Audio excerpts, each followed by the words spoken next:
Have you ever walked into a room and felt like you were noticed even before saying a word? Or the opposite, where you speak, explain, try your best, but nothing registers?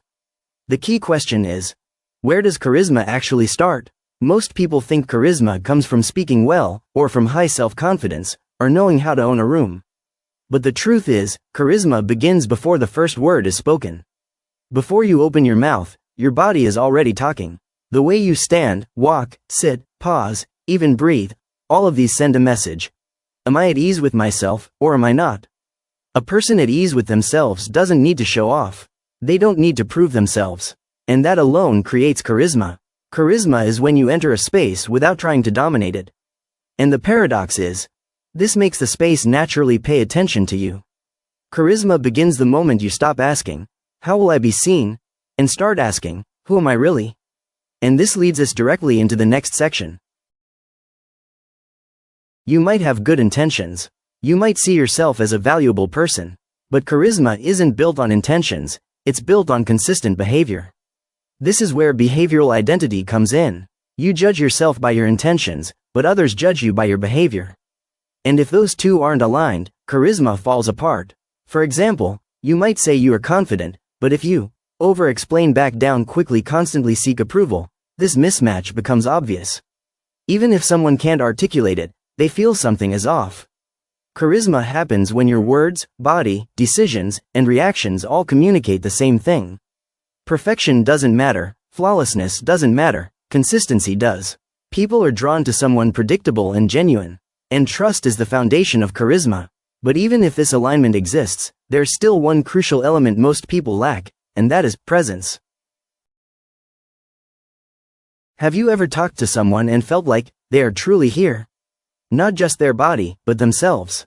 Their gaze, their listening, their reactions. And on the other hand, you've seen someone who's sitting across from you, but mentally elsewhere. Waiting for their turn to speak, scrolling on their phone, or worrying about being judged. What's the difference between these two people? Knowledge? Speaking skills? No. The difference is presence. Charisma cannot exist without presence.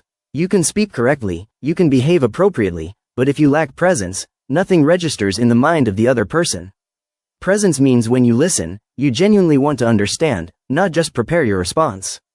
It means when you speak, you're not in a hurry to make an impression. Most people are in a rush. For validation, to be noticed, to fill the silence, but a charismatic person is comfortable with silence. They know they don't need to fill every space. And this calmness transfers to others. The key point is, you can't practice presence as a performance. You can't say, now I am present. Presence comes from something deeper, the absence of fear of being unseen. And it's exactly this fear that leads many into the next section. Why trying to be seen kills charisma? Here lies one of charisma's biggest paradoxes. The more you force yourself to be noticed, the less charismatic you become. Why? Because trying to be seen sends a message to others. I need your approval. And the moment this message is sent, your power diminishes.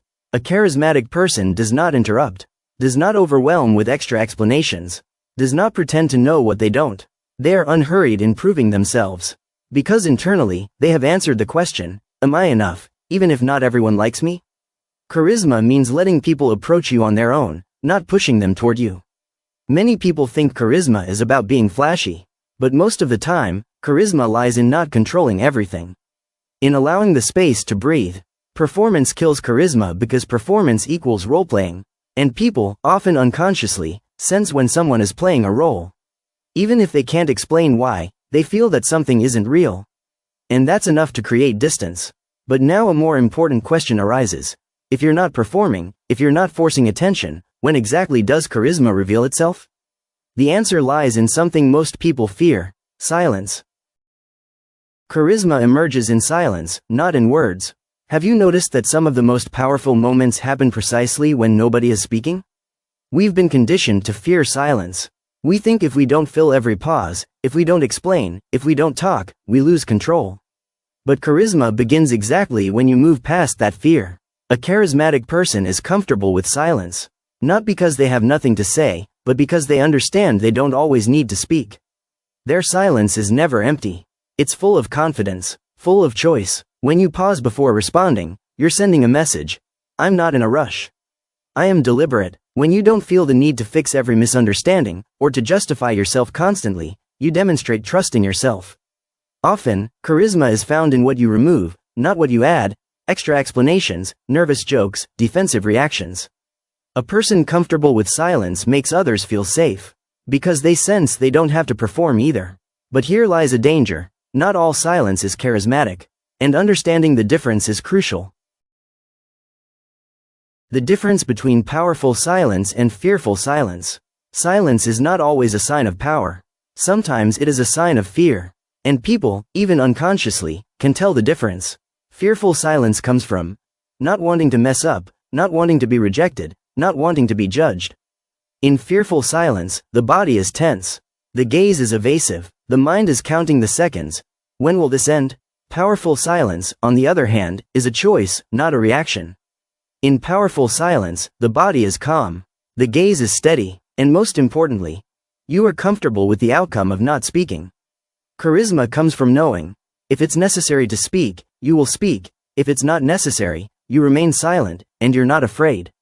This distinction is subtle, but its impact is profound. People feel safe around someone who can speak when needed and remain silent when appropriate. And safety is one of the deepest roots of charisma. Finally, this leads to the next key question. If presence, silence, and restraint all converge, what is the core of charisma? The answer is simple: not needing approval.